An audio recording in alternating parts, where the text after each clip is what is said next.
Good evening, everybody. This is Lorraine, Alternative Homesteading. It's June 3rd, 2023 at 8:44 p.m. And I hope everybody's doing well on this Saturday. It was absolutely beautiful here today. It was warm. It was about 86 degrees. And I did get a lot done. Fortunately, got a vegetable bed that was completely filled in with grass from the criminals. You know, they like to plant grass where there is no grass, like in my flower beds and garden beds, but they like to burn the grass everywhere else so that it doesn't grow there. So I was able to get some help in expanding this bed, so I'm so far behind on planting and stuff, but I wanted to get this information to you. And I'm sure you have all considered this before because, you know, like you, I'm on YouTube. I've been on Facebook, like when Facebook first came into existence, it was a big deal. Back in the day, you know, I was on AOL and, you know, would have the AOL chats and the little chat rooms and stuff like that. And, you know, people that had certain interests would kind of flock together and discuss those topics. You know I was involved with the astrology group and stuff. But one thing that is missing in all of our communications, whether it's a text message, a voice message, is the role that body language plays in communication. And it is sorely missing unless you meet someone in person. And even if you meet them in person, you know, sometimes, you know, people are not on their best behavior or on their best behavior. And then, you know, after being with them for a while, you get to see their true personality. But the role of body language in communication is really very crucial. It adds an additional layer of meaning to our verbal messages and refers to the nonverbal signals and cues that we use to express ourselves through facial expressions, you know, like batting your eyelids or like rolling your eyes. You know, you can't really see me doing that when I'm talking about my favorite beer of instigation, right? My facial expressions, gestures, my posture, your posture, and other physical movements, you know, like moving your hands and stuff like that. If you look at somebody directly in the eye or around them. So I wanted to discuss some of the key aspects and the role that body language has in communication. And just consider this, like even in our communications here. Right? We're communicating, you know, via the internet, via text message, via emails and stuff, but I don't know what anybody even looks like for that matter. And, you know, I've found through the years, like I could enjoy topics that other people discuss, but I might not like them all that much in person or have that much in common with them in person. I remember many years ago when I was single, before I ever got married, I was working in New York City and I had a friend named Diane. And I met Diane through art, actually. I had enrolled myself alone in walking tours in New York City. So I would go to museum to museum. I also enrolled myself in the entire Alfred Hitchcock series because I absolutely love that film. So I would meet a lot of people and, you know, flock together just because of our common mutual interest in whatever, you know, it's film or art. So this woman, Diane, and I, we had a keen interest in art. And that was, you know, our primary focus. And of course, you know, we'd go out to eat and stuff like that. But I remember finding that we really didn't have a lot in common. And there wasn't enough in common for us to maintain a long-term friendship, you know, that was lasting. I have other friends, actually somebody I spoke to recently, and I know her, I'm going to say, oh my goodness, I mean, her son was like 5 years old at the time, and now he's in his 30s. So we know each other a really long time. And, obviously we know how we communicate in person. We've spent time together. We've actually spent weekends together. We've actually gone to Native American sweat lodges together, and, engaged in a spiritual connection and stuff like that. But we are sorely missing that. So one of the indications that we're really missing is that in communication, enhancing and reinforcing verbal communication, body language can actually complement it, emphasize it, or clarify the spoken words. For example, a smile can reinforce a positive statement, while crossed arms might indicate defensiveness or disagreement. By aligning our body language with our verbal message, we can make communications more effective and coherent. And it's sort of like, you may or may not know when I'm being sarcastic, like when I'm talking about my favorite beer of instigation. Like, you can hear me smile, maybe. You think that I'm smiling because of my giggle or laugh or whatever and stuff. And I usually am smiling when we discuss my favorite beer of instigation.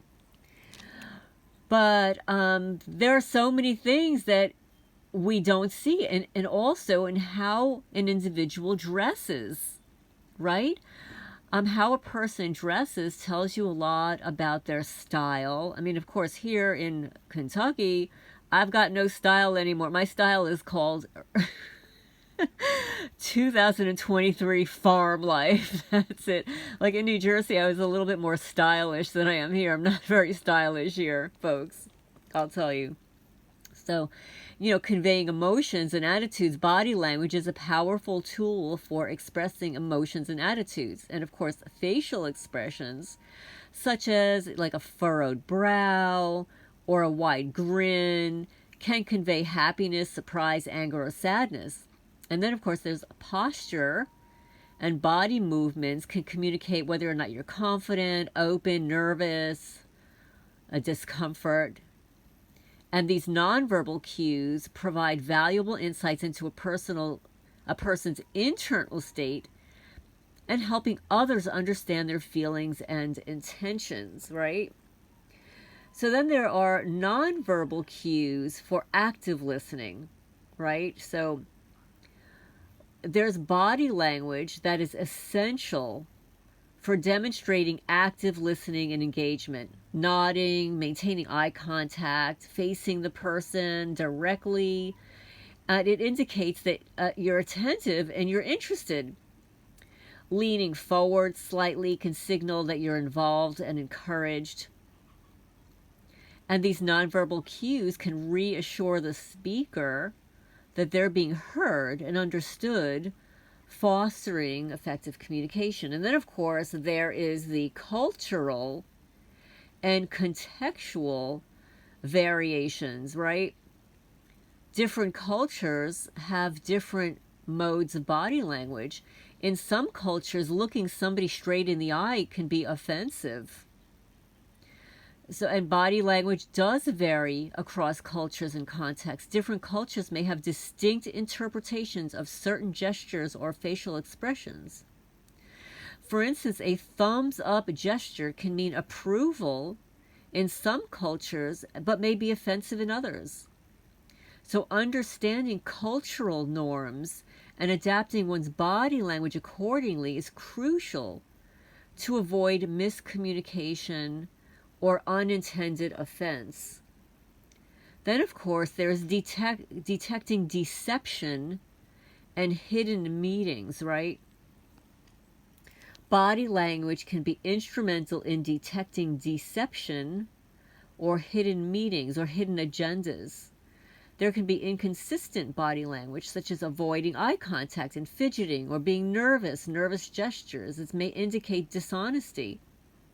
Additionally, subtle cues like micro expressions, like a very brief facial expression lasting like just a second, right? Like a little wink or a little nod or whatever can reveal underlying emotions or thoughts that somebody may be trying to conceal.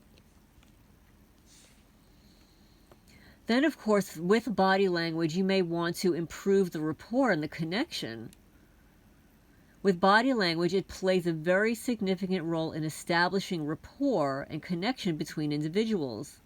Mirroring or matching another person's body language, such as their posture or gestures, can create a sense of familiarity and connection. Maintaining open body language, such as facing the person directly, uncrossed arms, and a relaxed posture, helps create a welcoming environment for communication. Like I know, like my Italian grandma, she would greet people, and sometimes she really would do this. She would take the back of her hand and just do like a little hit on your shoulder, like that was like her way of saying hello. Or sometimes I remember when I was young, going into the store to go shopping for my mom, and she would give me money and stuff. And like the local grocery people, like they knew me. I guess they thought I was cute or whatever, and they would pinch my cheek, and they would do it like between two of their fingers. It's like, wow, that hurts, So that was another way of welcoming somebody, but perhaps would be misunderstood by someone else.